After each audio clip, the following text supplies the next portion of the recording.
ఈ భూమి మీద మనిషి ఎంత గొప్పవాడైనా ఎంత ధనవంతుడైనా ఒక్కచోట మాత్రం తప్పకుండా తలవంచాల్సింది. అదే 7 కొండలపై వెలిసిన కలియుగ ప్రత్యక్ష దైవం శ్రీ వెంకటేశ్వర స్వామి సన్నిధానం. అక్కడ అడుగు పెట్టగానే మనసు కరిగిపోతుంది. నమ్మకం ఉంటే చాలు దేవుడు కనిపిస్తాడు. ఆ నమ్మకానికి చిరునామా తిరుమల. కోట్లాది హృదయాల్ని నడిపించే శక్తి, భక్తుల కష్టాలను తనవిగా చేసుకునే కరుణ. 7 కొండలపై కొలువైన ఆ శ్రీనివాసుడు చూపే చాలు జీవితం మారిపోతుంది. కలియుగంలో ప్రత్యక్ష దైవంగా పూజలందుకుంటున్న శ్రీ వెంకటేశ్వర స్వామి, ఆయన కొలువై ఉన్న స్థలం తిరుమల. 7 కొండల మధ్య వెలిసిన ఈ దివ్య క్షేత్రం భక్తుల నమ్మకానికి నిలువెత్తు నిదర్శనం. ఇక్కడ అడుగు పెట్టిన ప్రతి భక్తుడు తన బాధను స్వామి ముందు ఉంచి తీరుతుందనే ఆశతో తిరిగి వెళ్తాడు. తిరుమల అంటే ఒక్క కొండ కాదు, శేషాద్రి, వృషభాద్రి, నీలాద్రి, అంజనాద్రి, గరుడాద్రి, నారాయణాద్రి, వెంకటాద్రి, ఈ 7 కలిసే శ్రీహరి శయనించిన ఆదిశేషుడు రూపమని భక్తుల విశ్వాసం. ఆ గర్భగుడిలో స్వామి దర్శనం ఒక్క క్షణం,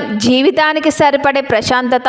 నల్లని శిలారూపంలో నిరంతరం వెలిగే తేజస్సు, ఆ చూపే చాలు మనసు కరిగిపోతుంది. తిరుమలకి కాలినడకన వెళ్లడం ఒక ప్రయాణం కాదు, అది ఒక తపస్సు. అలిపిరి 3550 మెట్లు, శ్రీవారి మెట్లు 2388 మెట్లు. ఎండ, వాన, చలి అన్ని మర్చి గోవింద గోవింద అంటూ గోవింద నామస్మరణం చేస్తూ భక్తులు అడుగులు వేస్తారు. ప్రతి మెట్టు ఒక ప్రార్థన, ప్రతి అడుగు ఒక నమ్మకం. అందుకే అంటారు మెట్లు ఎక్కితే పాపాలు పోతాయని. భక్తి అంటే మాటల్లో కాదు, తిరుమల మెట్లపై నడిచే అడుగుల్లో ఉంటుంది. విశ్వాసం అంటే చూపులో కాదు, స్వామి దర్శనంలో కనిపిస్తుంది. అందుకే తిరుమల కేవలం ఆలయం కాదు, అది కోట్లాది మంది హృదయాల్లో నిలిచిన దేవాలయం.